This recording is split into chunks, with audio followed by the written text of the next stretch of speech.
Look at this first little bit, just for a second.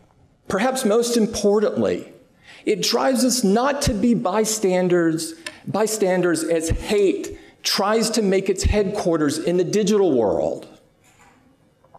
At Apple, we believe that technology needs to have a clear point of view on this challenge. Yeah, no, you make phones. They're phones. They're not our bosses. You don't have a clear point of view on anything. Just like a car maker doesn't tell us where to drive, or a food manufacturer doesn't tell us how to eat it, you can't tell us what we can or can't say on the phone. Imagine the arrogance that your telephone can object to what you say on it. Here's some more. Take a look. There is no time to get tied up in knots.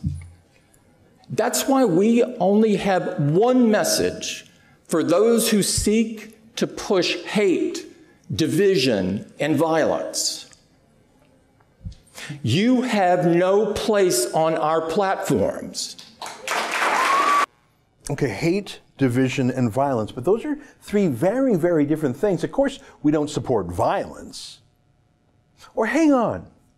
Sure we do, actually. Apple is one of the world's biggest vendors of movies, including R-rated movies just dripping with violence and murder. They push violence every day, every second for profit. Is that what they mean? Because Apple is all about sex and drugs and violence for a profit. Or maybe Tim Cook means committing violence in real life. If so, Tim, we've already got a police force, thank you very little. I'm sure they'll be able to take care of any real violence. It's against the law, always has been, so you don't need to get involved.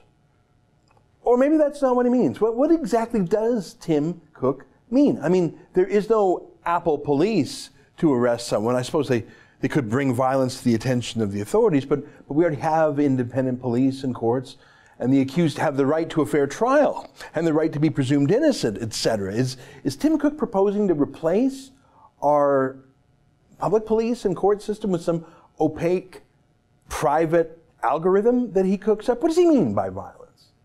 How can you even be violent in cyberspace?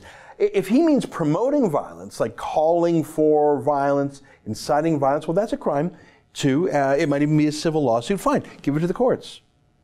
Sorry, I don't trust Apple to run private corporate courts. And what about hatred? Well, hatred is a natural human emotion. Like love, I suppose. If you never feel it, if you never feel hatred in your life, you do not have a normal personality. The key is what we do with our hate. Can we transform our hatred into some positive things, some positive actions, or at least can we burn it off, let off some steam harmlessly? By the way, free speech is the best way to do that. Let people get a grievance off their chest. Shutting someone up rarely changes their mind. In fact, it often adds to their sense of grievance and persecution, and it proves to them, at least, that they were right if they have to be shut up. And that other point he mentioned, division. He said violence, hatred, and division. What on earth does he mean by that? Division is simply that we are not all unified. Of course we're not unified. By definition, we have controversies in life that divide us. In fact, in many parliaments, in congresses, in legislatures, another way of saying let's have a vote is to say let's call for a division. In its old-fashioned meaning, it actually meant legislators would stand up and physically divide themselves according to their views on an issue. We are divided as a community, whether it's on boring things like what the tax rate should be, or frustrating things like whether we should build pipelines or, believe in the theory of global warming, or personal things like abortion. Of course we're divided. In Canada, we have institutionalized that division. We have something called the leader of the opposition, and he's paid to divide and oppose, and frankly, to cause trouble for the establishment. A criminal trial is so divided, we hire people to be adversarial quarrelers, even to challenge each other's credibility. A good prosecutor or a good defense lawyer often calls people liars. Sometimes a life depends on the fact that they do.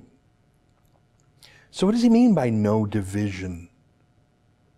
Well, it means that Tim Cook has decided that he's going to disagree with you, but you're the disagreeable one. He hates you because you're hateful, and he's going to throw in the word violence just because no one can say they're in favor of that. So he has to throw in the word violence to remove any objection to his censorship plan. That's an excerpt from my daily show, the Ezra Levant Show, weekdays at 8 p.m. Eastern. Every day I do a monologue, interview a guest, and read my fan mail and my hate mail. To subscribe, go to therebel.media/shows.